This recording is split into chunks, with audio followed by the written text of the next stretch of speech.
magandang hapon po sa ating lahat.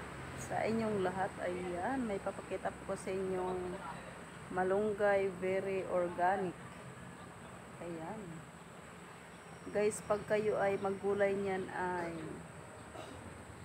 italbog nyo lang, wag nyong gisahin kasi yan ang gamot sa ating katawan para maraming sustansya o resistensya sa inyong katawan niyang malunggay. Alright. Ito pa yung malaking. Oh. Ang sarap-sarap yan, guys. Malunggay. Alright, malunggay. Ayan. Yan ang lagi kong ulam, guys.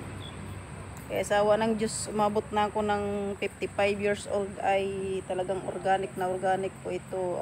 Malaking resistensya po itong malunggay, guys. Ayan. Yan, pag magluto kayo niyan, patalbog nyo lang po. Patalbog yung lagyan lang ng sibuyas. Tapos, ayun, kunting bitchin. Ayan, tas haluan nyo lang ng citron. Ayan. Alright, mga guys. Okay, yun lang po. Po ang inyong gagawin sa malunggay. Lagyan nyo lang ng sibuyas. At lagyan nyo lang ng konting bitchin. Yan lang ang inyong ride na kabundukan. Magluto at patalbog na malunggay.